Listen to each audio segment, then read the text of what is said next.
Are you truly our child? My dad questioned, eyeing my report card as I grew up.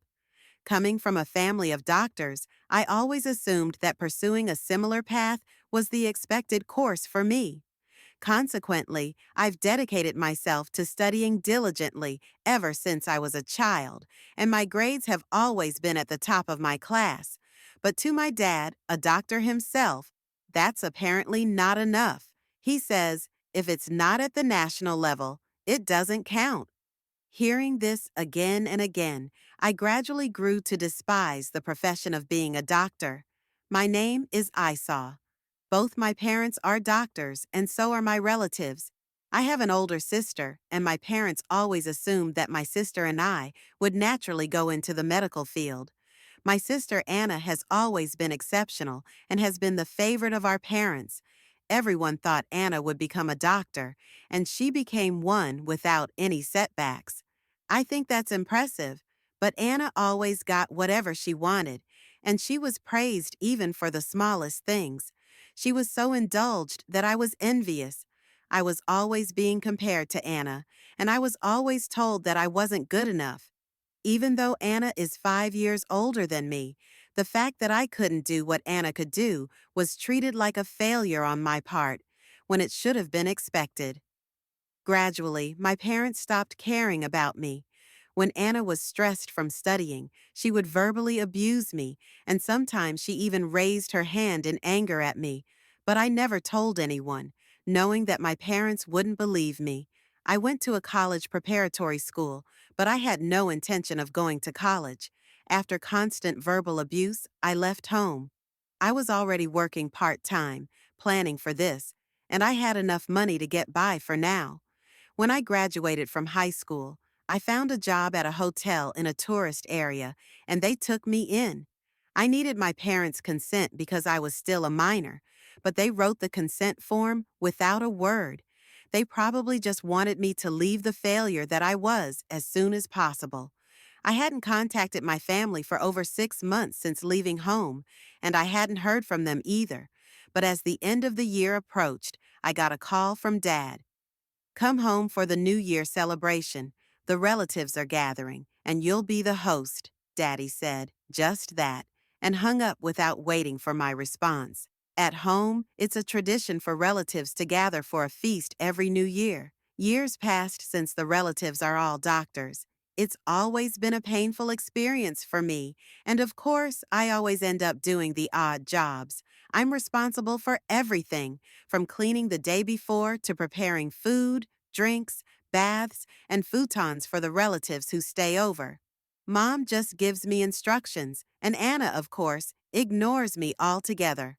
I've wondered why it has to be me, but I felt guilty about not pursuing a medical career, and it was easier to go along with it. I thought I wouldn't be called because I left home, but Daddy contacted me, so I decided to go home for just one day. My hotel job was, of course, in its busy season, so I couldn't take a long break. I planned to go home and leave quickly, using my job as an excuse. When I got home that day, Daddy yelled at me, "You're late. Everyone's coming soon. Why didn't you come back yesterday?" But I'm busy at work this time of year, so it was hard to take even a day off. I tried to explain. "Stop making excuses. Hurry up and get ready," he snapped. You wouldn't listen to me at all. Dying, I entered the house where Mom was waiting. There was no feeling of relief coming back home. I just cleaned, cooked, and prepared drinks as Mom told me to. As the relatives gathered and the party started, I was out of the loop as usual, but that was more comfortable for me. Complaints about the hospital or gossip about patients, there was nothing but bad-mouthing others. I even thought that becoming a doctor made everyone talk badly about someone. For me, it was not a fun space at all. But Anna seemed to enjoy mingling, looking down on other doctors and patients, making fun of them as I carried drinks. Camille approached me. "So, Isa, being a doctor was impossible for you, huh?" he said with a smirk, and I felt disgusted. I wanted to say that I hadn't failed to become a doctor. I just didn't want to. I didn't want to be someone who can't live without demeaning others like you. I swallowed the words that almost came out because it would only drain my energy to say them. Night came, and I fled from my family home. My parents complained about how the cleaning would be done, who would entertain tomorrow, but I didn't care. I have to work early tomorrow, I said, without even bringing a change of clothes. I just said that and quickly boarded the bus home. That was the only contact with my family for a year. When it came, I thought, not again. Every year I took a day off, went home, and immediately returned. It wasn't that I didn't find it bothersome, but it was only one day a year. I lived at home until I graduated from high school, and they even paid for my college preparatory school, despite not going to college. So I figured it wouldn't hurt to show my face at home that much. 7 years have passed since then, and I'm now 25. I still visit home once a year, unchanged. It's that time of year again, I thought, as I started thinking that the phone rang. I assumed it was Daddy, but when I looked at the screen, an unexpected name was displayed. I pressed the call button. Anna? I hardly ever get a call from Anna. I picked up the phone, fearfully thinking something might have happened to my parents, but contrary to my fears, Anna was in high spirits. Hey, you know the young CEO at your workplace? He's been on TV a lot lately, hasn't he? She said with an excited voice. This attitude from Anna was a first. I was confused and a bit scared. He has opened a few new hotels, so he has had more opportunities to be on TV, I said. Anna happily replied, Introduce me to him. I fell in love with him when I saw him on TV the other day. Plus, he's a young master, right? I think he'd suit me. I was at a loss for words. To think she'd contact me for something like this. What does she mean by suit me? Gentle Jack and Anna, who likes to look down on others, would never match. While I was lost for words, Anna continued the conversation. Oh, I see. You, a lowly worker, wouldn't have a chance to be close to the CEO. Maybe you've never even met him. Even if you have, a plain woman like you wouldn't stay in his memory. Even though I didn't respond, Anna kept talking, satisfied. I tried to interrupt, but Anna's momentum was unstoppable. That's right. Do you know when the CEO will come to your place? I'll stay over that day. If I can meet him face to face, he's mine. He won't resist a beauty like me, so make a reservation and let me know. Of course, since I'm going out of my way to stay over, you'll have to cover the lodging costs. I was speechless. But Anna, aren't you having arranged meetings for marriage? In our family, it's customary to be married by 30, and many go through arranged meetings. I thought Anna had done that already. But what did this mean? Arranged meetings? There's no one decent. The other day, it was a 35-year-old guy introduced to me. I was disheartened hearing that. So, Anna looks down on even her arranged meeting partners? That doesn't mean I have to introduce her to Jack. I told her it was impossible and hung up the phone. A month later, on New Year's Day, I went back home for just one day. I planned to entertain my relatives as usual and then leave quickly. But this year, my relatives were unusually intrusive. You work at a hotel, don't you, Issa? I can't believe you can keep up such a low-end job, Camille said, followed by Mom saying, Indeed, we're impressed you can do a job that's not as essential as ours. Even Daddy chimed in, I'm glad you left the house early. Now I don't have to hear from the neighbors about what you're doing. I'm sorry, I'm such an embarrassment. I knew they felt that way, but hearing it all at once was indeed sad. As I was disheartened, Anna said, laughing, You don't have any redeeming qualities, so you'll be alone forever, right? What will you do? Her words made my sadness disappear. I wanted to give it right back to her.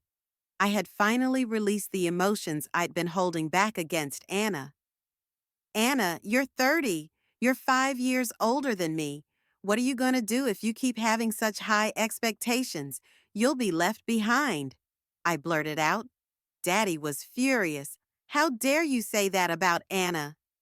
Apologize now. My parents were always on Anna's side. Anna was their only darling. If that's the case, I wish you would live as a family of three forever. I sighed, ignoring Daddy's rage. That seemed to make Daddy even angrier. What's with that attitude? Who do you think raised you this far? Mom was nodding beside Daddy. The relatives were the same. It was the consensus of all the relatives. I felt completely fed up with that thought. But before I could open my mouth, Daddy yelled, "You, a failure like you, are ashamed of our family. Get out now." The expression on his face was clearly mocking me. I took a deep breath and opened my mouth. "I won't be coming here anymore after this year," I said, picked up my belongings, and headed for the entrance. "Thank you for everything up to now." Then I heard the sound of a car outside. When I opened the door with my shoes on, a luxury car was parked there. My parents and Anna had noticed the car's sound and came out. A man was getting out of the driver's seat. Anna was the first to recognize the person. "You, president?" It was Jack, the president of my company, the person Anna had asked me to introduce before. Jack got out and began to walk toward the entrance. Anna said excitedly, "Issa, could it be the CEO?" It seemed like she wanted to say, "Are you going to introduce him?" I laughed. "Sorry to keep you waiting." "I was just leaving," I said to Jack, and he also smiled. "I thought it was about time, so I came to pick you up." Our conversation left my parents and Anna in a state of shock. Behind them, I could see the faces of the relatives who had come out to see what was happening. Daddy was staring at Jack, dumbfounded. Jack walked up to Daddy. "I apologize for my late greeting," he said. Following that, I leaned close to Jack and said, "He's my fiancé. We're getting married next month." "Huh?" Was that Anna's voice? My parents' voices, or both? I said with a laugh, "But I have no intention of inviting you to the wedding. I have no lingering attachment to this house, so I don't think I'll be coming back. It seems this wasn't the place for me to return to after all." After Jack proposed to me, he said he wanted to greet my parents, so I explained my situation up until now. Everyone noticed the problem in my family due to my reluctance to go home, and they understood once they heard about the bad reputation of the hospital. Anna had spoken about it too, so Jack decided to come and pick me up, ignoring my stunned family. I continued, "By the way, there's a new hotel opening near Daddy's hospital. I'm involved in the project, and when I was doing the local research, I found out that Daddy's place has been involved in multiple medical malpractices and scandals. Is that right, Daddy?" Daddy's face changed color at this. "You're not involved in this, are you?" "The locals were so shocked by the bad reputation," I continued. "Anna works there too. Are you sure it's okay?" According to the locals, the reputation of Daddy and Anna is the worst. I was shocked to hear from the locals, like father, like daughter, referring to Daddy and Anna. At that time, I also heard that Daddy and Anna were causing scandals, and I felt somewhat responsible for it. That's why I'm excited to make the hotel business a success and please the locals. In contrast, Daddy and Anna looked pale. Since I had told my fiancé Jack everything, he simply opened the passenger door without any unnecessary interruption. I met Jack right after leaving home under the previous president's policy. Jack, the next president, was working in the field, and we became close friends. I heard later that he fell in love with me at first sight.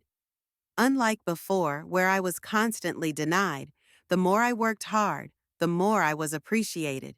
I worked hard because I enjoyed it, and he seemed to like that attitude too.